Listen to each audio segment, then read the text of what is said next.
সমানুপাতিক ভাগটা হচ্ছে কোনো একটা জিনিসকে সেটা সমান অনুপাতে ভাগ করে দিতে হবে, একটা অনুপাতের মতো ভাগ করে দিতে হবে। তো তোমাদের যদি একটা অনুপাত দেওয়া থাকে, যেমন a:b, a:b:c এবং একটা টাকার পরিমাণ আছে s, যদি s এর পরিমাণ এই টাকাটাকে এই অনুপাতে ভাগ করতে হয়, এই অনুপাতে সমান করে ভাগ করতে হয়, তাহলে আমাদের কিভাবে ভাগ করতে হবে সেটা হচ্ছে সমান অনুপাত।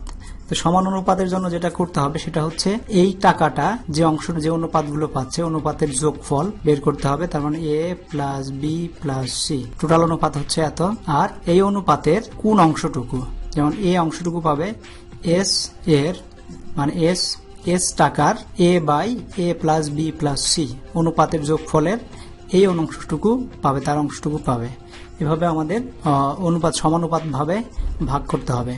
তো এটা ভালোভাবে বোঝার জন্য যেটা করতে হবে সেটা হচ্ছে এটাকে আমরা লিখতে পারি এর হচ্ছে গুণন, যে এর চিহ্ন, তার মানে সে প্রথম অংশ এই অংশটুকু হচ্ছে S A divide by A plus B plus C, আর এর পরের অংশ পাবে এস এর B divide by A plus B plus C equals to S B divide by A plus B plus C.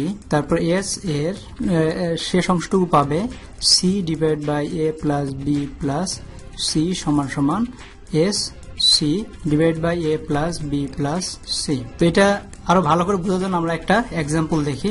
3 ব্যক্তির মধ্যে 5100 টাকা এরূপ ভাবে ভাগ করে দাও যেন প্রথম ব্যক্তির অংশ ইস্টু দ্বিতীয় ব্যক্তির অংশ ইস্টু তৃতীয় ব্যক্তির অংশ এরকম হয়। তার মানে আমাদের দেওয়া আছে 1/2 ইস্টু 1/3 1/9। তো আমাদের যেটা করতে হবে সেটা হচ্ছে আমাদের এস সমান সমান দেওয়া আছে, টাকা দেওয়া আছে 5100, আর এ বি সি এর মানের মতো দেওয়া আছে, তার মানে 1/2 ইস্টু 1/3 ইস্টু 1/9। তো আমাদের এই তিনটার যোগফল দিতে পারি। তো এই তিনটার যোগফল আমাদের বের করতে হবে।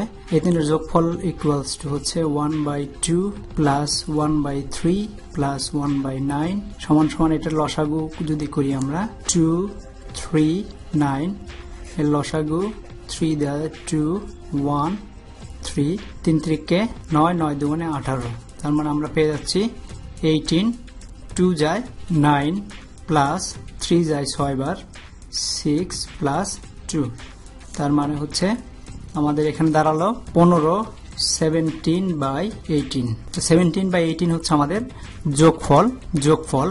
তো আমাদের যদি প্রথম ব্যক্তির অংশ যদি দেই, প্রথম ব্যক্তির অংশ সমান সমান হবে এস হচ্ছে কত 51, তো 5100 এর হাফ, এখানে হচ্ছে হাফ ডিভাইড বাই 17/18, এটা সমান সমান হয়ে যাবে 9/17 যদি গুণন করি, ইকুয়ালস টু হলো 51, 9/17 মানে হচ্ছে 2700 টাকা, 2700। তো দ্বিতীয় ব্যক্তির অংশ সমান সমান হচ্ছে 51,000 এর, এটা হচ্ছে 13 ডিভাইড বাই 17/18 ইকুয়ালস টু, এটা যদি উল্টে দেই 6/17 হবে, তার মানে হচ্ছে সে পাবে 1800 টাকা।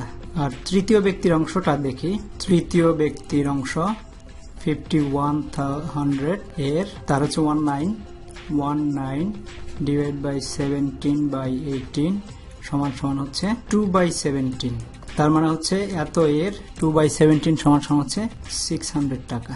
তো প্রথম ব্যক্তি পেল 2700 টাকা, দ্বিতীয় ব্যক্তি 1800 টাকা, তৃতীয় ব্যক্তি 600 টাকা। তো এইভাবে সমানুপাতিক হারে আমাদের কোনো একটা মূল অংশের ভাগ নির্ণয় করা হয়।